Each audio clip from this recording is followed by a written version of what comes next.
Friends, welcome to my channel Supriya homely kitchen. আজ আমি আপনাদের কাছে নিয়ে এসেছি ওল বাটা।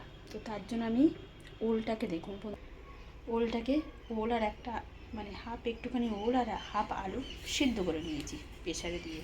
তো এখানে ফ্রাই প্যান বসিয়েছি, এর মধ্যে একটু তেল দিলাম। দেখুন বন্ধুরা, তেল দিলাম। এখানে একটা আমি রসুনের কোয়া নিয়ে নিয়েছি, একটা ছোটো সাইজের রসুনের কোয়া। দেখুন কতগুলো হয়েছে, বেশি না, আর 10টার মতো হয়েছে। তো এটাকে একটু ভালো করে ভেজে নেব,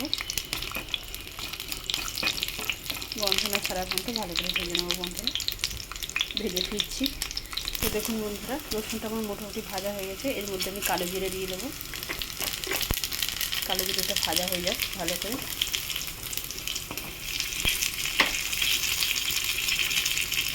পেঁয়াজ দিয়ে দেবো, একটা পেঁয়াজ কেটে রেখেছি, সেই পেঁয়াজটা দিয়ে ভালো করে ভেজে নেবো।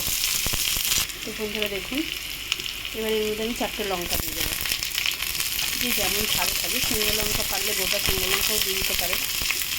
আমরা গোটা শুকনো লঙ্কা খাই, আজকে এর মধ্যে খাবো না।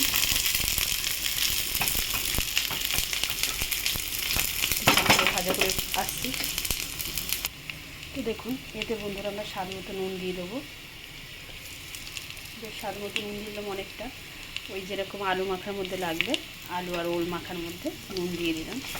তো আমার ভাজাটা হয়ে গেছে, নুনটা একটু নাড়াচাড়া করে নামিয়ে দেবো। তো আমার ভাজাটা হয়ে গেছে, আমি পরে যখন ওলটা মাখবো তখন আবার করবো বন্ধুরা ভিডিও। তো এখন রেখে নিচ্ছি, পরে ফিরছি। তো বন্ধুরা দেখুন, এটা আমি আমার হাত দিয়ে রসুনগুলো মেখে নিচ্ছি ভালো করে।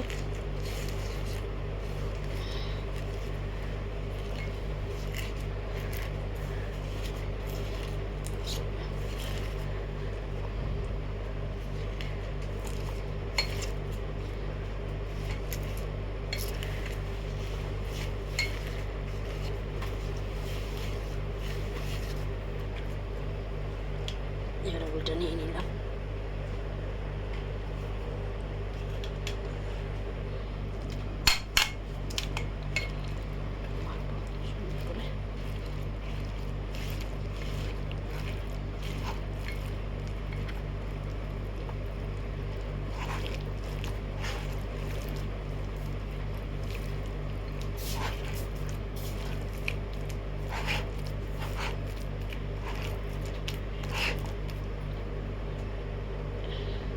তো আলুটা দিলাম না বন্ধুরা, আমি শুধু ওলটাই মাখলাম, তার সাথে কাঁচা ধনেপাতা দিয়ে দিলাম।